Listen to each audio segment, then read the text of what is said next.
भाई जिस तरीके से पूरे प्रदेश में एक भयावह परिस्थिति लॉ एंड ऑर्डर को लेकर उत्पन्न हो गई है, भाई आरा जैसा जिला, वहां पे बताइए पिछले 9 दिनों में 9 हत्याएं हुई हैं और वहां के जिला अधिकारी खुद इस बात को लेकर पत्र वो रिलीज कर रहे हैं कि गिरती कानून व्यवस्था किस तरीके से एक चिंता का विषय जिले में बनी हुई है। जब एक जिला अधिकारी को स्वयं इस तरीके का पत्र लिखना पड़े जहां पे वो लॉ एंड ऑर्डर के फेलियर को लेकर वो जिक्र कर रहे हैं, ये अपने में दर्शाता है कि ये एक सामान्य परिस्थिति नहीं है। और पूरे प्रदेश में भाई, पूरे प्रदेश में यही हालात है। आए दिन हत्या, अपहरण, लूटमार, डकैती, बलात्कार जैसी घटनाएं ये रोजमर्रा की बन गई हैं। और अफसोस इस बात का होता है कि मुख्यमंत्री नीतीश कुमार जी खामोश बैठे हुए हैं। क्या आपकी जिम्मेदारी नहीं बनती है भैया कि हत्याओं के खिलाफ आप आवाज उठाएं? गृह मंत्री भी हैं आप मुख्यमंत्री जी हमारे प्रदेश के, और ऐसी ऐसी घटनाएं घटती हैं जिसकी वजह से देश भर के सामने ही नहीं, दुनिया के सामने हमारा प्रदेश शमशार होता है। कल हम लोग गए थे, नवादा गए थे। नवादा में एक परिवार ने के 6 सदस्यों ने एक साथ आत्महत्या कर ली। क्यों की भैया? क्योंकि वहां के साहूकार जिनसे उन्होंने कर्ज लिया था, दुगना तिगुना कर्ज वापस करने के बावजूद उनको, उनके परिवार को प्रताड़ित किया जा रहा था, एक्सटॉर्शन किया जा रहा था। और स्थानीय प्रशासन वहां पे खामोश रहा, देखता रहा। परिणाम स्वरूप पूरे परिवार ने एक साथ वहां पे आत्मदाह कर लिया। छोटी छोटी बच्चियां थी उसमें, बच्चे थे उसमें, उन लोगों ने आत्मदाह कर लिया। क्या ये जिम्मेदारी नहीं बनती मुख्यमंत्री नीतीश कुमार जी की वहां पे जाएं? एक बच्ची 13-14 घंटे तक वो लड़ती रही। जहर का असर उसके ऊपर धीरे धीरे हो रहा था, पर वहां पे स्थानीय अस्पताल में दवाई तक मौजूद नहीं थी। ये व्यवस्था है बिहार की। अगर वहां पे दवाई उपलब्ध होती, तत्परता स्थानीय प्रशासन के द्वारा दिखाई जाती, तो बच्ची तो कम से कम संभवतः आजीवित होती। तो ये जो एक अराजक परिस्थिति पूरे बिहार में बन गई है, और सबसे अफसोस की बात कि मुख्यमंत्री नीतीश कुमार जी खामोश रहते हैं। एक शब्द उठाना वो जरूरी नहीं समझते।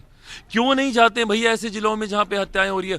उनके जाने से और कुछ हो नहीं हो, कम से कम अधिकारियों का मनोबल बढ़ता है, प्रशासन का मनोबल बढ़ता है, सिपाहियों का, पुलिसकर्मियों का मनोबल बढ़ता है कि भैया हमारी सरकार हमारे साथ है। नहीं तो आज की तारीख में तो संदेश तो यही जा रहा है कि भाई संरक्षण है अपराधियों को। सरकारी संरक्षण में अपराधी अपराध को अंजाम दे रहे हैं।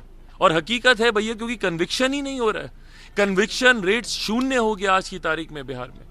अब बाकी जिलों, बाकी प्रदेशों में जाके देख लीजिए, 80, 90, 95% है कन्विक्शन रेट। बिहार में सरकारी आंकड़े बोलते हैं कि महज 7% है।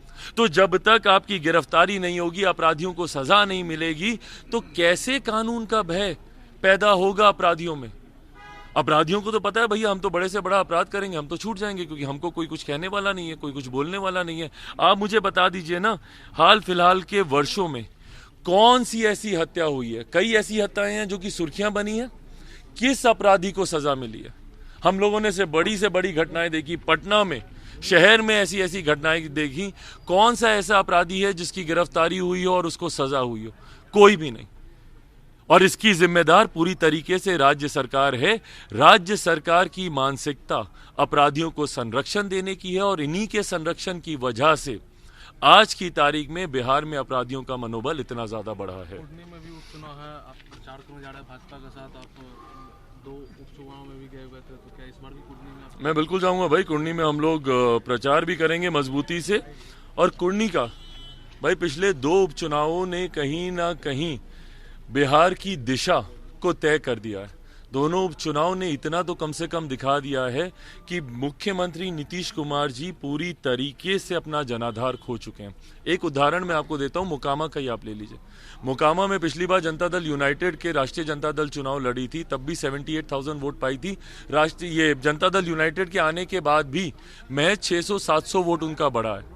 तो भैया कहाँ गया मुख्यमंत्री नीतीश कुमार जी का वोट? जो पिछली बार वो 40,000 वोट लाए थे एनडीए के साथ, भाई 40,000 नहीं भी बढ़ता, 20,000 बढ़ता, 5,000 बढ़ता, कुछ तो वोट बढ़ता ना, कि समझ में आता कि भैया मुख्यमंत्री नीतीश कुमार जी का वोट वहां पे ट्रांसफर हुआ है।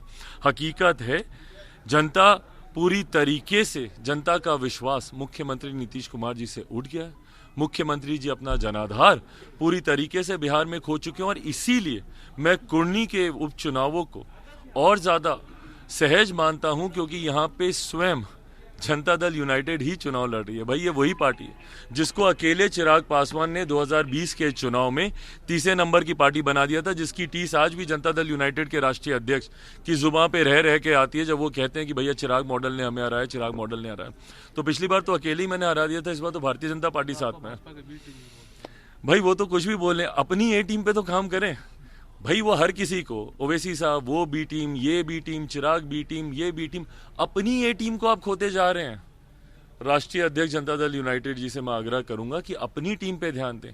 आपका जनाधार जा रहा है, आपके साथी अब आप पे सवाल उठा रहे हैं, आपके संसदीय बोर्ड के अध्यक्ष आपकी नीति पे सवाल उठा रहे हैं। शराबबंदी कानून को ये लोग विफल बना रहे हैं, आपके गठबंधन के साथी कांग्रेस के लोग आपकी नीतियों पे सवाल उठा रहे हैं। चिराग पासवान तो विपक्ष का है ही भैया, सवाल करेगा ही करेगा आपसे, बट अब जब आपके साथी आप पे सवाल उठा रहे हैं, ऐसे में ये उपचुनाव आपके लिए जीतना असंभव होगा। हेमंत सोरेन है आज वो ईडी के सामने पेश हो रहे हैं। नहीं बिल्कुल ठीक है भाई, जांच के विषय हैं, जाएं अपनी बातों को वो रखेंगे। इससे पूर्व भी जिस तरीके से न्यायपालिका की तरफ से उनके पक्ष में उनको कुछ राहत मिली है। देखिए मैं हमेशा इस बात का मैं पक्षधर रहा हूं कि अगर कोई दोषी नहीं है, किसी ने कुछ गलत नहीं किया, तो उसको डरने की जरूरत नहीं है। और अगर इनको लगता है हेमंत जी को, अगर उन्होंने कुछ गलत नहीं किया तो जाएं और अपनी बातों को रखें। पंजाब के सीएम भगवंत मान उन्होंने कहा है कि बिहार और यूपी से अच्छा पंजाब का लॉ एंड ऑर्डर। भाई ये सोच तो कहीं ना कहीं चुनाव के वक्त भी हम लोगों ने देखी थी, सिर्फ उन्हीं की नहीं, कांग्रेस की भी ये सोच हम लोगों ने देखी थी। ये क्षेत्रवाद को लेकर बातें करना, जाति को लेकर बातें करना, ये डिस्क्रिमिनेशंस। भाई मैं 21वीं सदी का पढ़ा लिखा युवा हूँ, हम सब पहले भारतीय हैं भैया, उसके बाद हम लोग किसी प्रांत के हैं, किसी जाति के हैं, किसी धर्म के हैं। ऐसे नेता और ऐसे राजनीतिक दल जो हमें क्षेत्रों में बांटना चाहते हैं, जो हमें जातियों में बांटना चाहते हैं, जो हमें धर्म के आधार पर बांटना चाहते हैं, सही मायनों में सबसे ज़्यादा नुकसान यही लोग हम लोगों का और पूरे भारतवर्ष का करते हैं। भारत एक है, विभिन्नताओं का ये देश है, और भारत की सबसे बड़ी ताकत ही ये विभिन्नताएं हैं। जब आप क्षेत्र को लेकर जब आप इस तरीके के कमेंट्स करते हैं, या किसी की वेशभूषा को लेकर जिस तरीके से टीएमसी के एक मंत्री ने जिस तरीके से हमारी मां महिम राष्ट्रपति जी के बारे में जिस तरीके से उन्होंने टिप्पणी की, उनके लुक्स को लेकर, उनकी वेशभूषा को लेकर, ये तमाम बातें निंदनीय हैं। और भारत की जनता मुझे नहीं लगता कभी भी इन लोगों को माफ करेगी जो हम लोगों को इस तरीके से बांटने का